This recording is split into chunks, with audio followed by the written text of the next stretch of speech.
bien, bonjour à tous, bienvenue au sein de cet espace. Nous, il y a la presse qui arrive. Voilà, donc moi je suis donc Stéphanie Lafranc, directrice du centre social à Désir. C'est une association située dans les Hauts de Sainte-Marie à La Réunion. Et là, donc ce matin, nous animons donc une matinée thématique autour du harcèlement et surtout vous faire que vous puissiez découvrir le dispositif défense en relief. C'est donc un dispositif national et que nous portons au niveau de la Réunion. Voilà, donc les derniers chiffres ne trompent pas. Un enfant sur trois, sur les chiffres de l'UNICEF, est victime de harcèlement. Malheureusement, ces enfants, souvent, ils ne sont pas détectés aussi bien par leur famille que des institutions. Et l'idée, c'est de pouvoir évidemment bien les aider, les accompagner, car ils sont en situation à haut risque. Donc ensemble, avec un ensemble d'acteurs différents, des partenaires, nous avons décidé de déployer à La Réunion, à Beauséjour Sainte-Marie, un dispositif relié. Donc, bien sûr, il a différents champs d'action, et donc je laisserai aussi les autres acteurs et participants pleinement à ce projet de t'expliquer sur comment nous l'animons et comment il s'articule sur le territoire avec les différents partenaires. Merci.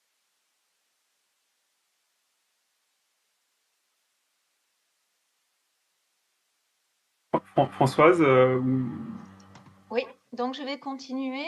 Je suis Françoise Jasmin, donc psychologue référente des centres reliés. Alors, ce que je souhaiterais faire aujourd'hui, bon, nous sommes nombreux à intervenir, donc le temps de parole ne sera pas très long. Je vais essayer d'être assez synthétique. Je pense que l'objectif premier, là, en tout cas de mon intervention là, c'est de sensibiliser à un autre état d'esprit. Donc, je vais vous dire quelques petites choses sur lesquelles nous pourrons rebondir ensuite lorsque tout le monde sera intervenu. Alors, comme le disait Stéphanie, effectivement, c'est un fléau que le harcèlement, puisque le nombre d'enfants atteints est considérable. On pourrait rajouter que c'est un fléau, mais c'est un fléau universel.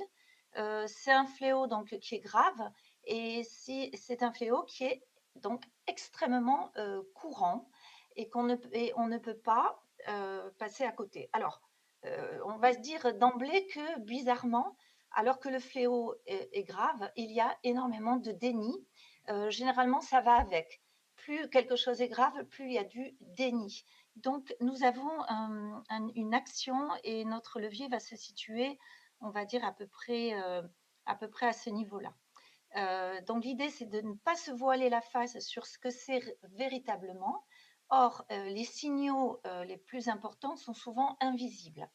Donc, il est très important d'être dans une autre attitude, une autre écoute, un autre état d'esprit, c'est ce que nous développons. Et notamment, on pourrait dire alors que l'enfant, il y a deux choses. La première, c'est qu'il est extrêmement important de croire un enfant dans tout ce qu'on ne voit pas. Ça, c'est vraiment quelque chose de très important. Et il est très important de voir lorsqu'on regarde.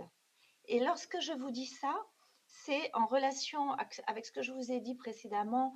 Nous sommes dans le déni puisque c'est un sujet qui touche à notre propre vécu, à nos propres souffrances, et dans tous les cas à des choses qu'on n'a pas envie de voir, puisque ça touche à une interaction entre êtres humains qui n'est pas très belle, alors que dès notre naissance, nous avons plutôt une appétence pour une forme de lien avec autrui, générosité, avoir envie d'aller vers.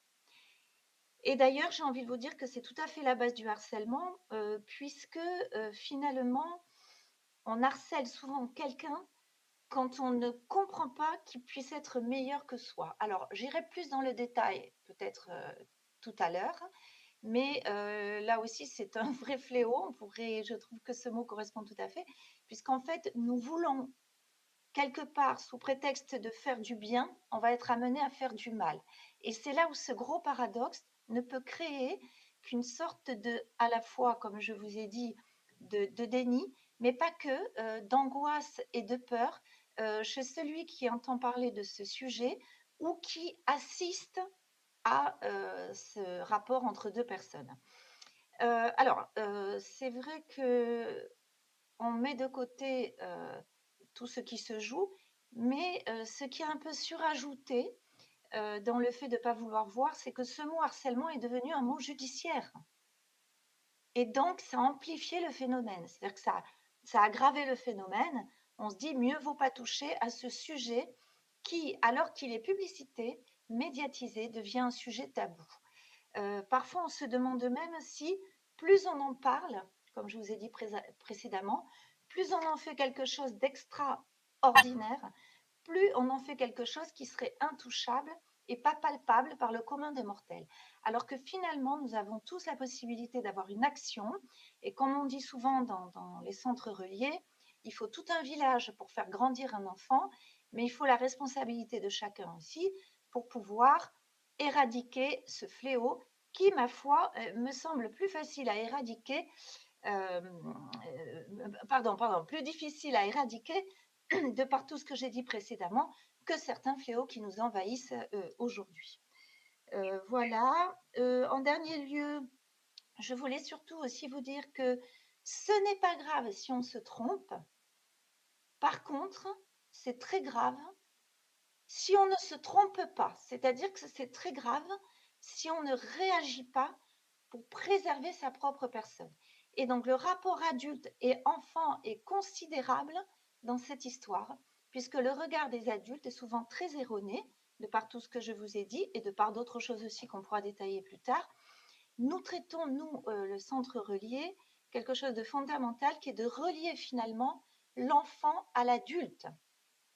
De relier l'enfant aussi aux autres enfants, mais avant tout l'enfant à l'adulte, puisqu'il a perdu totalement confiance dans l'adulte, qui pour lui n'est pas capable de voir, mais n'est pas capable d'agir non plus.